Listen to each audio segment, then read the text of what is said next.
Hey guys, so you ready for today's October 9, 2020, 12:42 a.m. Central Time. So enough people emailed me and messaged me about this, concerned and just questioning what, Pelosi's logic is under this 25th Amendment statement that she made at this point yesterday.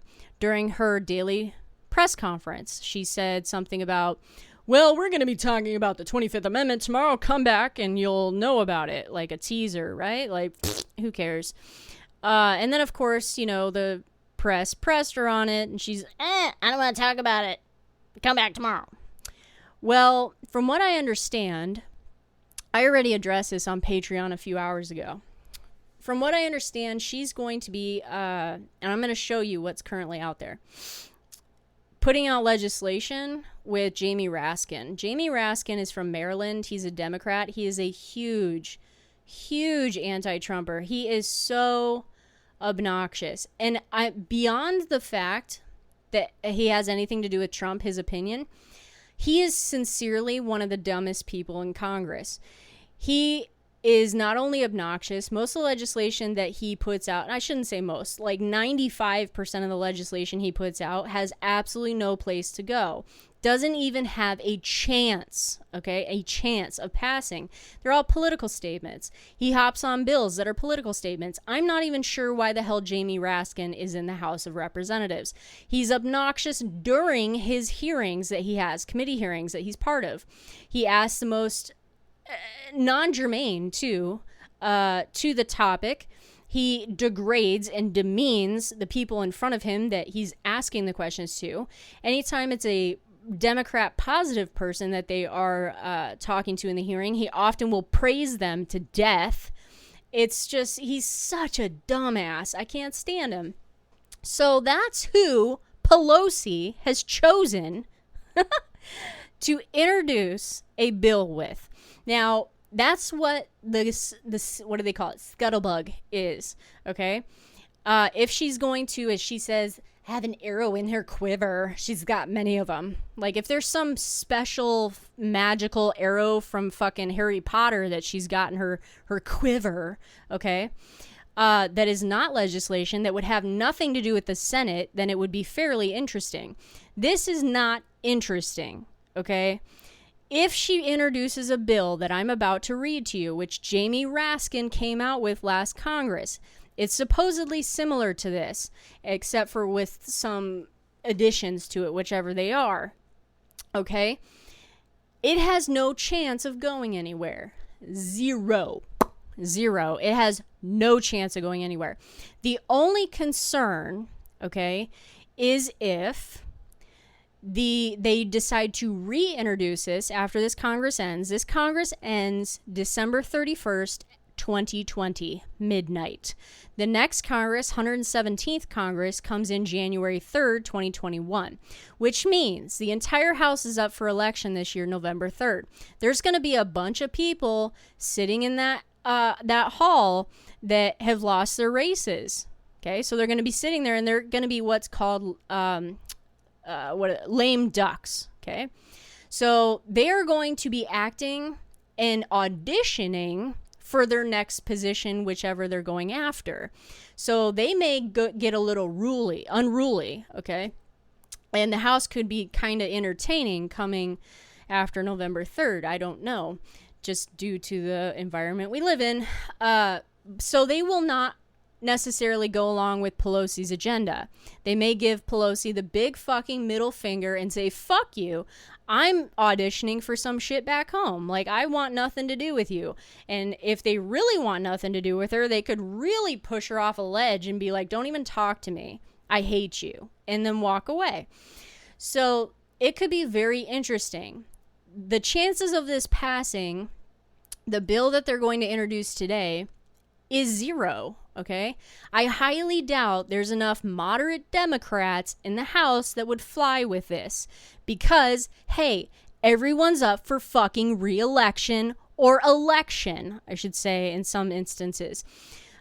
So they're not going to put their careers online for a political statement. If this were to be introduced today, passed by the House, passed by the Senate, and signed by President Donald Trump today, okay, if that were the case, they would have 2.5 months to attempt to appoint all these people, for one.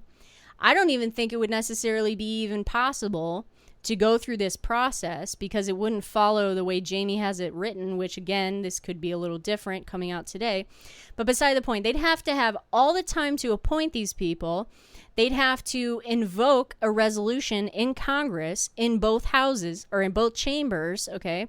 Pass it, give it to the commission, then get the president to take this examination, then have that examination's report be written and then given back to Congress, and then Congress doing another resolution saying whether or not the president's retarded. Okay? That's a lot to do. In DC time, that's like a 6-month period. This is a joke, but it's good to know about because if Trump wins next year, okay, and the Democrats flip the Senate and the Democrats get the House, they could very well make something like this up, pass it. Trump would have to veto it, come back to the House and the Senate. If they've got enough votes, they could to override a veto. Then this could become law, and that would be a problem. You want to talk about a lot of shit a president's gone through. Holy shit, this guy's gone through an impeachment situation, the Russia bullshit. He's been accused of shit with Ukraine. He's been accused of crap with his taxes. He's been accused of sexual harassment. He has gotten the coronavirus. List it. This dude's been through it. It's absolutely obnoxious. Could you imagine going through 4 years of all of that trash and have a commission full of physicians that are appointed by political fucks on your back? Obnoxious. Talk about ridiculous. So here's the deal. This is what it is. This is what Jamie Raskin came out with in the 115th Congress, which was last Congress. He introduced it April 6, 2017. Okay?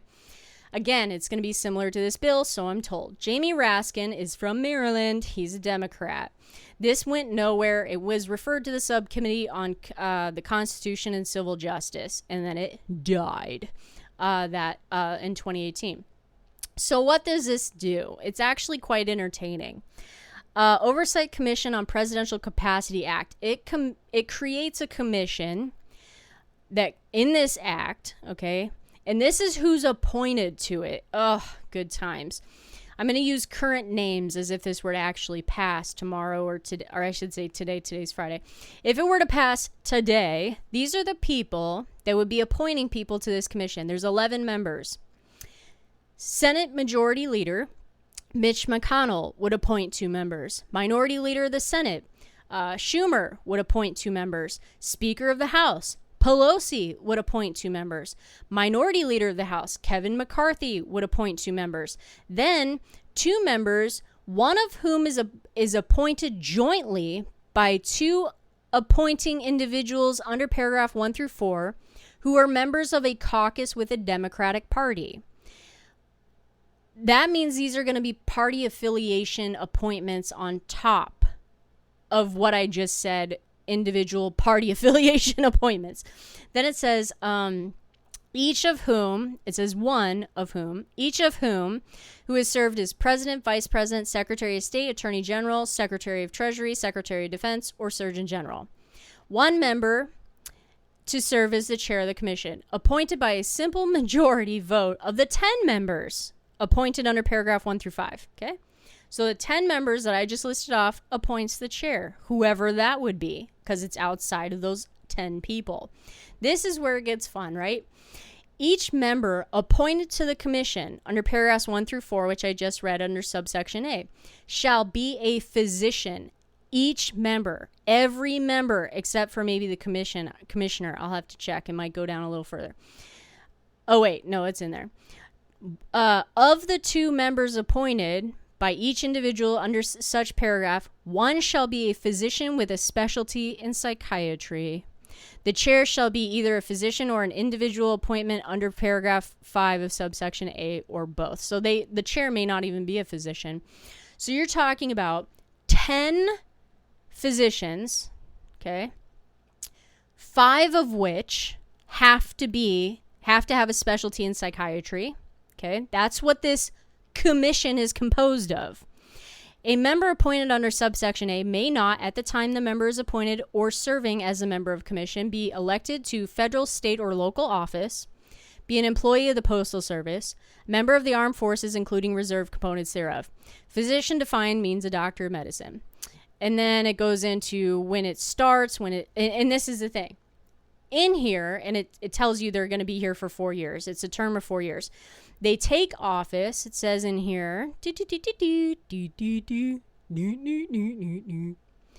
it says it will be 30 days after the election and 30 days from the election that this commission will end. The 30 days after the election is when they start swapping seats out. And if there's someone on the commission that has not had someone appointed to that position, then they stay in that position, which I could see that happening a lot, couldn't you? So anyway, moving on. It says examination of the president. The concurrent resolution described in subsection is a concurrent resolution directing the commission to conduct an examination of the president to determine whether the president is incapacitated, either mentally or physically. The title of which, directing the Oversight Commission on Presidential Capacity to conduct an examination of the president, and the text of which consists solely of a directive to the commission to conduct an examination. And it says how the procedures would be, special rules, any reference would 20-day period, 48-hour period, yawn, just special shit you don't need to know about.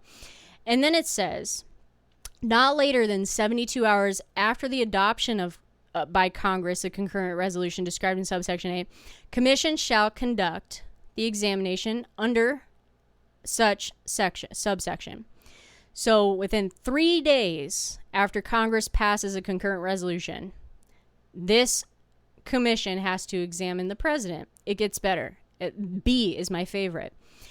Not later than 72 hours after completing the examination under subsection 4D, and notwithstanding HIPAA privacy regulations, the commission shall submit a report to the Speaker of the House of Representatives and President pro tempore of the Senate describing the findings and conclusions of the examination. This is my favorite part of this entire bill. B, consideration. Any refusal by the president to undergo such an examination shall be taken into consideration by the commission in reaching a conclusion in the report under subsection A, which is what I just read. So if the president, any president says, no, go fuck off to this commission, leave me alone, get away from me, I don't want to deal with you, this is pretty much moot. Because there's no penalty listed in here as of yet, okay? Like I said, this is going to be similar, that the president would fall under if they weren't to comply. So if the president says, fuck you, get away from me, the commission writes a report in their consideration to Congress. I don't know what else they could write other than the president said no and gave us a middle finger in the Oval Office. Here's the report. Ta-da! Do what you wish.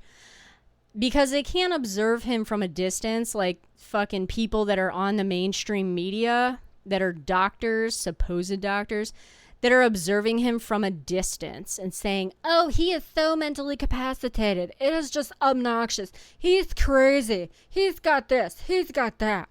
They can't do that in this type of situation. They have to physically do it because it's listed there. So if they can't physically touch this dude or this girl or this woman or whatever you want to say, this gal, then moot. Like, this is done and over with. So whatever Pelosi and wonderful Jamie Raskin comes out with today shall be entertaining and interesting. In fact, it's possible they could put it online within the next few hours. So I'll be looking for that, and I'll post on my Patreon account. So that's what this is all about. It's politics. It's politics. It's, unless, like I said, she's got a Harry Potter fucking arrow in her quiver that has nothing to do with Congress, congressional action, legislation, the Senate, or anything else, then this is boring. This is Are You Ready For It? Take care, guys. Have a great day.